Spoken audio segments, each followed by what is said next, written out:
Okay, I think we got this up and running. I'm just going to check real fast here. Yeah, I think we're right where we need to be. All right. Good afternoon, evening. You guys will probably be watching this later on tonight or perhaps tomorrow. It's Monday the 14th in the afternoon here. So welcome. It's Dr. Bruce. And it's, boy, what a whirlwind, strange, crazy time we've all been living through. So I'm coming to you on a smoke-filled still Monday afternoon. I've got my. So for those of you who have forgotten already, perhaps I grew up in Wheaton, just outside of Chicago. So my family, we're all huge Chicago sports fans. So I've got I have my Chicago Bears, Mitchell Trubisky. There we go. Got my Chicago Bears jersey on today, my Bears gear, because they performed a surprising but welcome comeback up in Detroit yesterday in the first game of their NFL season. So, Bears. There, I'll leave that there for now. For all of you who are thinking of various insults to throw at me, just remember I can't hear them, so you'll have to hold on to your derision for a later time. This is a one-way conversation today. Okay, guys. So this is going to be short and sweet. I still want to talk about C.S. Lewis's Abolition of Man, as I sent you an email yesterday about this, but I'm hoping, really hoping we're back on campus and, in-person / owl camera Zoom room stuff to be a little bit more interactive, either Wednesday or Friday. If it has to be Friday, I can probably hold off and do the C.S. Lewis thing on Friday, but I'm hoping that we'll be back on campus and have a bit more of an interactive opportunity. I keep having students that try to join the Zoom room, which suggests to me they've either they haven't read a single email I've sent out, or they may not have even watched a single of these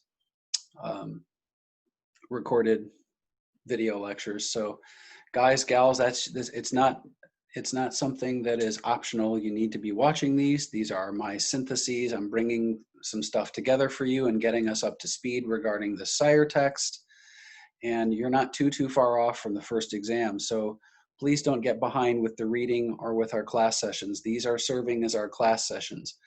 The only reason we're doing these asynchronous, in asynchronous fashion is, as I said, because of quite a few of our students right now are either displaced themselves because of the fires, or their family members are, and or some close friends. And so we've got a fair number of Corbin students broadly, and quite a few in my 4 classes that I'm teaching, that are really finding it difficult to maintain the normal time schedule for their scheduled classes due to some of these challenges. And I think most everyone is working through these, and we're almost to a stage where we can return to a more normal schedule regardless. But that's why this has been happening this way. And I know that it's some students have made clear, I understand, they don't like having to come back and watch recorded videos in a different time slot other than the normal hour. Well, be big boys and girls and try to have a bit more of a mature, gracious spirit. That would be my request for you. There's no perfect scenario. I'm weighing all the different options and alternatives and doing the best I can, trying to allow for the challenges that are being faced by a fair number of my students. So that's my job. So if you don't like that part of it, if you don't like what I've done, please don't send me any more emails. Keep your disgruntled comments to yourselves, maybe for the time being, and let them maybe calm down a little bit.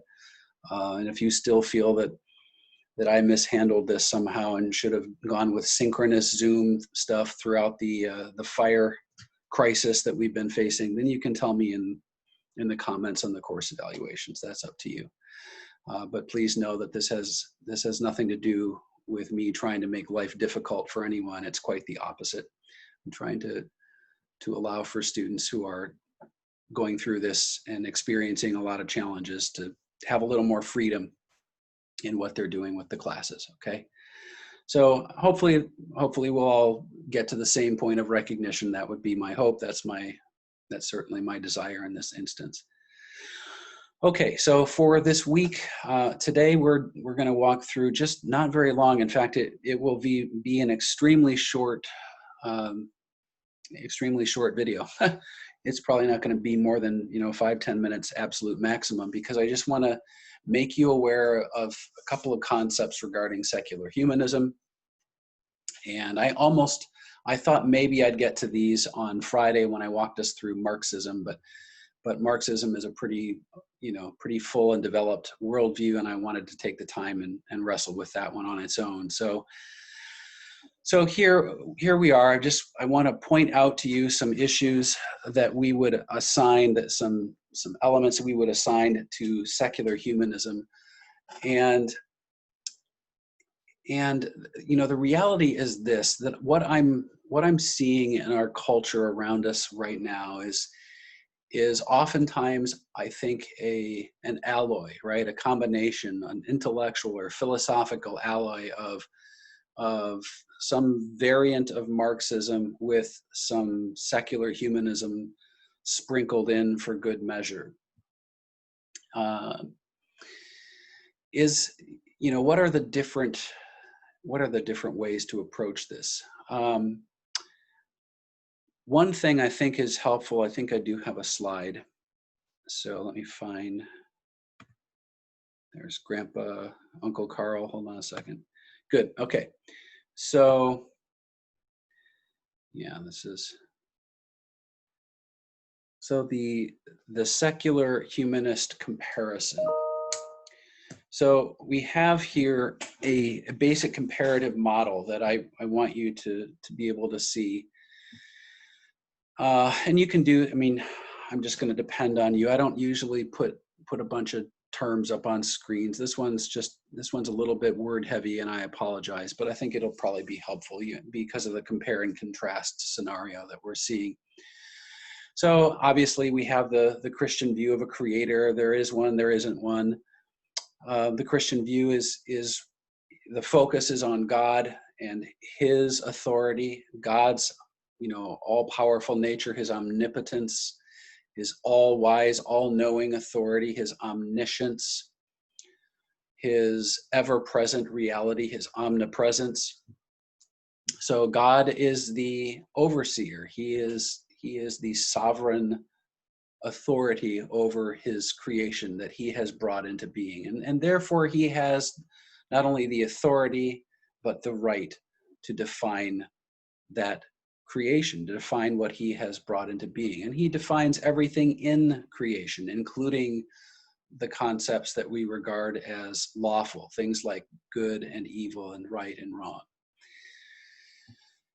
And on down the line, life is purposeful and orderly. There's rationality and structure to the known world, and that is a very deeply Christian perspective. And because of this, the last two on the left side are really incumbent upon us to really put into play and wrap our minds around, because of the nature of God and because of the nature of his creation, including our own nature, our own existence as special creations. Because of all of those things, there is an implication from that. This is a logical flow from a logic perspective of Logic 101, if you will. These things flow neatly together. So there are universal objective rules and truths in light of what we believe about the creator of the known universe. That those truths are not just binding for those who happen to recognize that the creator of the universe exists. If they choose not to recognize truth, that is up to them, but that does not alter the reality itself, which is unchanging. And God himself is, of course, the the most important, the most critical, unchanging reality. So universal objective truth exists, and it is binding for all, whether or not human beings choose to recognize it. Humans then are not responsible for, as arbiters of their own present reality or their future destiny. We are not then creating our own reality, creating our own truth, creating our own laws, creating all of the, you get my point here. We are in fact trying to align ourselves. We are trying to discover what has been put in place for us to know, and the ways in which we are supposed to live. We discover what's right. We discover what God intends for us to do, and we align our lives. Our goal is to align our lives accordingly. And then on the right side, everything is a counter from a secular humanist perspective. Creator, the secular humanist says, nope, there's no creator. If there's no creator, well, right off the bat, it means that there is, I think one of the most attractive elements, as soon as someone decides that they're not going to align with a theistic orientation, right, there seems to be this element of freedom, right? It releases the human being from this forced imposition, right? From being forced to align with the will of an all-powerful creator. It seems to allow for the human being to, from that point, spooling out forward, it seems to allow them to have the freedom to dictate their own reality and dictate the requisite elements of their own lives. So in that sense, the secular humanist, as we see in this slide, defines truth. They define what is real, what is not real, what is right, what is wrong, what is good, what is evil. All of it is defined for themselves. It is interesting. The third one down is something to note. Life is purposeful and orderly. From a Christian perspective, we would say this is true. We would say it is purposeful and orderly as defined by the Creator, and that purpose and order is consistent with the Creator's character, and that the order and structure of the universe reflects the design and the intentions of the Creator. Well, of course, it is interesting to note that most secular humanists would probably indeed say, well, yeah, actually there is order. That life in the universe as we know it does possess some logical structured elements. But the difference, of course, is that human beings in the secular humanist framework are the ones who define what logic means, especially what the physical realities of the world suggest to the human beings. There is no sense in the secular humanist mindset that they would descend to the level of allowing, mythological components, what they would regard as mythology. Christian theism would equate to mythology in the mind of a secular humanist. So there is definitely an association, oftentimes a deep association in the modern world with secular humanism regarding the human capacity to understand everything. Or at least, if not understand everything, the human capacity to understand everything we must really essentially know in our lives and with our knowledge of the known universe. We must understand those things, but quite separate from any theistic notion. So naturalism, Darwinian naturalism, is not surprisingly one of the foundational elements of a secular humanist view. They are not separate entities in this sense, philosophical entities. So the last element on the lower right-hand side of the screen here is obviously critical. It's kind of the culminating point here.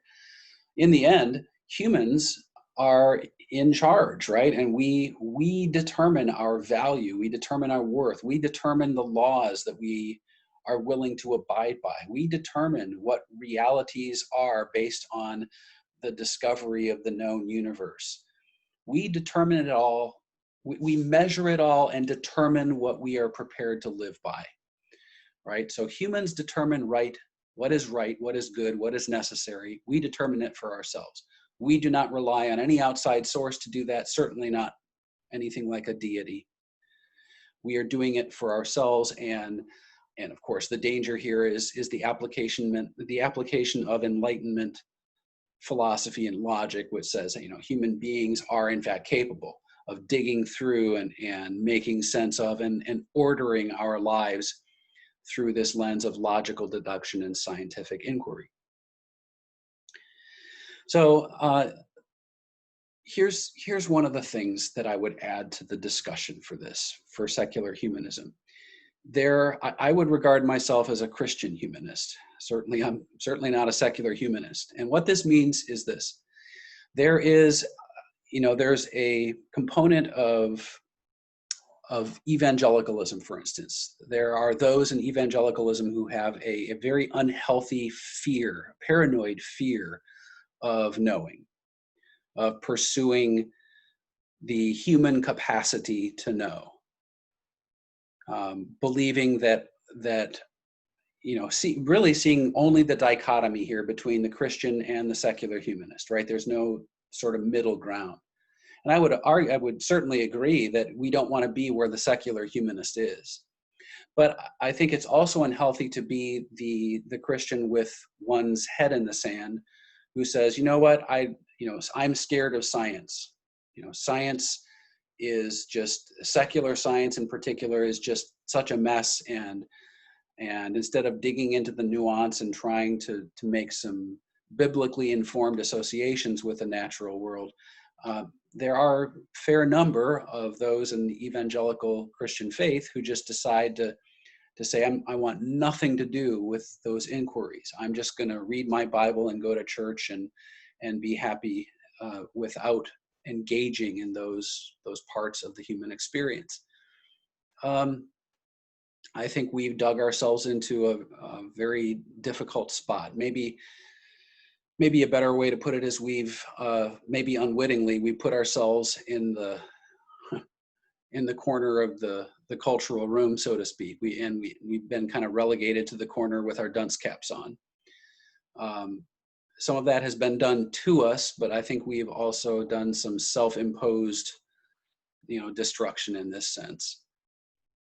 There are ways to, this is kind of what we're doing in many respects at Corbin, is we're taking a holistic approach to the Christian worldview. And we're certainly expecting that we dig into the emotive and the spiritual, the doctrinal elements, the theological elements of our faith. That's critical. And yet we are also trying to learn what it means, what it looks like to measure these various parts of human existence, whether it's, the economic realities of our world, or foreign, diplomacy and war, or medicine or law, or we could just keep going in psychology, et cetera, et cetera. We could keep going and going. Our belief is that there is a Christian perspective, or there are some essential Christian perspectives that should exist regarding all of these different areas of human life. And that's essentially where a Christian humanist perspective falls.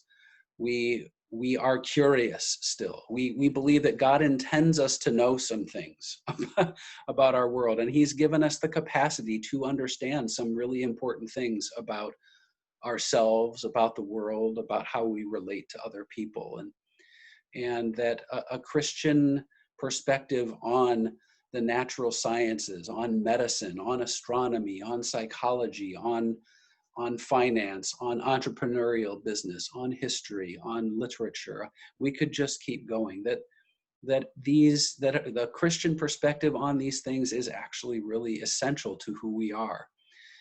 And it doesn't mean that we are in any way less Christian. It actually means the opposite. It means we're measuring carefully. We're still dedicated first and foremost to the Lord, but we are also pursuing these fields, and we're not going to stay away from them. And we're trying to understand what we can understand. There is ultimately, I think, the realization for the Christian humanist that when there's a question of authority, we as Christians must keep our our eyes focused on God and his authority over and against what the secular world would have us bow to. So it's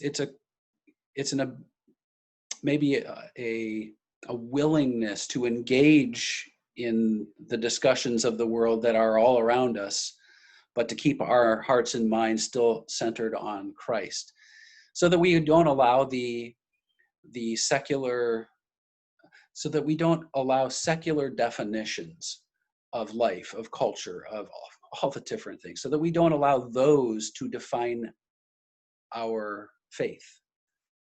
So we don't allow those things to define God, who God is, who God wants us to be. There's a lot of that going on right now, by the way. And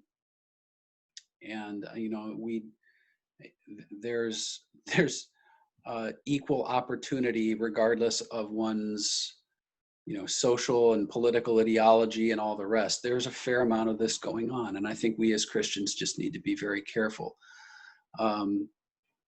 Pursuing a godly form of justice in the world is critical, but pursuing what others define as justice in the world is perhaps dangerous. So, just one example among many. We as Christians need to cling to a biblical definition of justice in a fallen human world, and what we are to pursue, biblical concept of people, of the human being. Who are we as human beings? Is it healthy? As I said, I made this point on Friday a little bit. Is it healthy for us to merely divide human beings into broad groups and then to make critical associations of said groups? Or are there some serious drawbacks to that? Should we encounter human beings as much as we possibly can as individuals, as special creations broadly, because all humans have value in the Christian worldview lens, but see human beings through the virtue of individual character and all the rest, as much as that is possible. Do group identities at some point, do they just kind of come into play almost of their own accord? I think it's very difficult for anyone to avoid the grouping mentality, but I do think that we could do a lot better job of avoiding that sometimes not only overly simplistic but dangerous approach.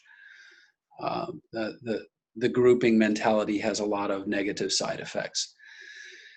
So the Christian humanist would have this capacity to be a little more nuanced with the approach and say, we don't have to be fearful of the world that we live in, and we don't have to be fearful of the realities of life that our non-Christian our non-Christian colleagues, our non-Christian acquaintances, that they are all talking about and wrestling with, and their perspectives on them. We don't have to just remove ourselves from all of those discussions. We have to be in them, but we have to keep our hearts and minds ultimately centered on who Christ is.